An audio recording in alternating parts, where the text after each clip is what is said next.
A closer look and test of the isolation transformer.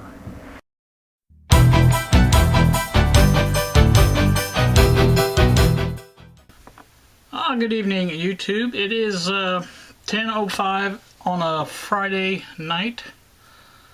I have been uploading, in fact I'm still uploading the video from earlier. I thought I would get a start on this because I wanted to see what this transformer looked like underneath the cover. And I also opened up the radio and looked at that to see if there was any way I could just slide that into the present receiver, and I don't think there is. It's almost totally different setup. Now the plug itself, the wiring harness plug, looks just about the same as the other one. I'm going to look at that again tomorrow. I'll take the other radio out and check it out and see. But it looks pretty much similar to that one.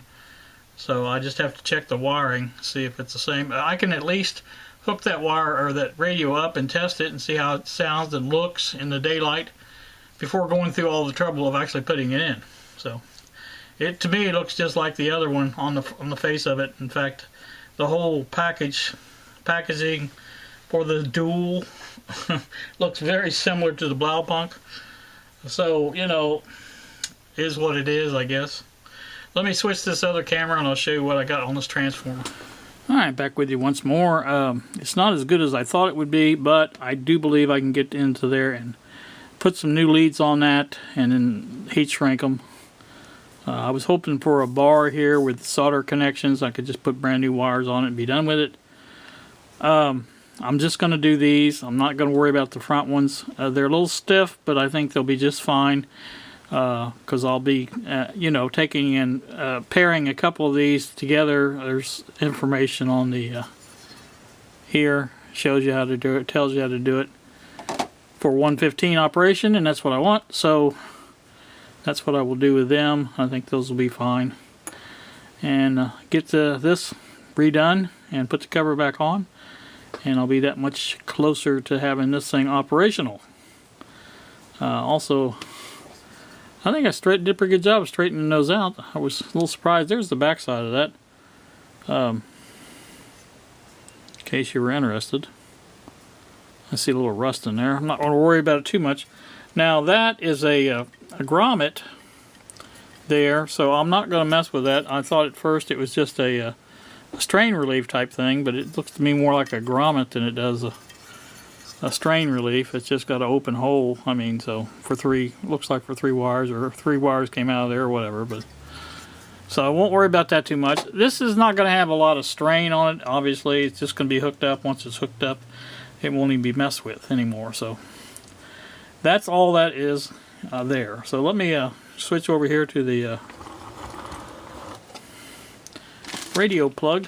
You can see this inside the, whoops. Let me just get it out of there, it'll be easier. Alright, there is my plug. Like I said, it looks the same. It's just got the one single release on it. And now, if, like I said, if it's the same wiring on this, you know, layout here, then it won't be a problem just sticking it in there to try it out. And that would be the ideal situation. But I think for the actual receiver part of it, now I'll get this out too to show you that. I think you can see the one for the Blaupunkt. Of course, the radio itself is not very long. It only goes out to about here. And I think the receiver part clicks in here. Now this one clicks in here. If you can see me getting underneath of it there, that's where it clicks in and out. It moves now, but like I said, it's a little bit different. And I think I'm going to have to end up putting this receiver on it and going from there. But anyway, we can do that. It's not a big deal. I'm not really sure what that is. That's odd. It's just like a placeholder, I think, because I don't think that's used. I don't believe. But it does have a fuse back here. I don't think the other one has a fuse. So we'll have to look at it a little closer and find out if I can get that one out pretty easy. So that's what we will do. that will be another day. I'm definitely not going to be doing that tomorrow because I have other plans tomorrow. I doubt that I'll even get this done. I am taking the day off from this, from the AM Super Het receiver and everything. I'm a little bushed, so like I say, I'll come back with some more of this. This is not very long, so I'll come back again and update this a little bit later. So you guys have a great time, and I'll be back. Good afternoon, YouTube. Here on a Saturday now. I am back on the transformer. I have roughly 4 hours until I have to get ready to go out to my daughter's house, and they're having the Father's Day celebration from last week. It was postponed until this week, and so I'm going out for that. So what I did take this off. I don't know if I even showed that or not, but they're not connected. They're not soldered on. They just go under the wrap of the transformer, the paper wrapping or tape wrapping, whatever it is, and they disappear under there. So, you know, what I'm going to do is just go ahead and, these are not as bad as I thought they were. There's plenty of room here now to install two, I'm going to solder them, and 2 wires on here with heat shrink, and that will give us what we need. I just have to find some suitable wire. I think I have, well, I know I have several different types of wire. Something like this. I don't really want to use the black and white, but I could use the red.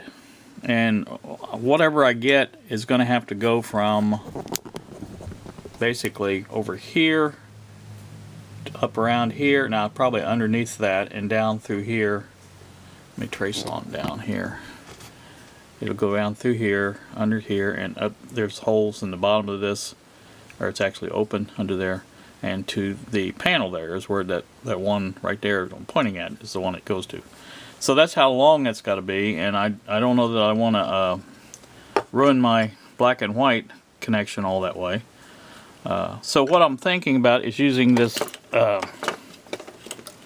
this cord, which is AC type cord. You know, it's 2-conductor zip line, zip cord, whatever they call this, but that's good stuff.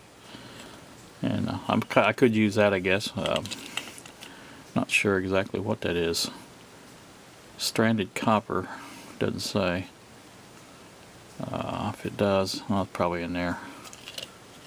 So anyway, that's good wire. I don't know. Like I say, I may try to find a piece of you know, some old line cord. Now I've got this here. It's gonna be hard to show it to you because it's in a mess. This wire here is not too bad. In fact, it's nice, real nice. I'm thinking about using this. If I can get this off out of this mess that it's in, I probably will use it if it's decent wire. Now, some of the wire like that is got a cloth to it, fiber in it, things like that, and I'm going to check it out and find out. But I'll bring you back when I decide what I'm doing. I'm back once more. My other camera, this Sony, died. Not really sure what the problem is, but it does not want to come on. I did charge it up last time, and it goes off. The light goes off, and the computer kind of beeps, lets you know that it's done charging. And it did go through that. It was just last night, so I don't think it should be dead. But obviously, it's not working. So I'll have to put that on the charger, just see what's going on with it. But in the meantime, I've got my Kodak Playful here. I want to bring you back for this. This is the cord that I was going to use. Now, this is a line cord already made up for this transformer here. And I really kind of hate to tear that apart because this would probably be useful for something else. I don't even know what voltage that is, but I think it says right there. It may be the 12 volt one, I can't remember. From the lamp, I think, maybe. I'm just guessing, but anywho, whatever it is, I don't really want to destroy that. because I may find it useful for something else. I've got a whole box full of used wire here to go through, and let me go through that and see if I can find something that will suit this purpose better. So we'll be back after a bit. Alright, I've did a thorough search of the household and found that looks like I'm going to have to use the clear wire right here to get this done. That's just the best option, as it were, right now. So that's I'm back with you again. It occurred to me that I really have not tested this. So what I have is these two wires are hooked up to the wrong thing. No, they're not. Okay, these are hooked up to the meter, the fluke, and I'm going to point you up there and let you watch it go up as it goes up, and I will just have to tell you what the variac is set at and go from there.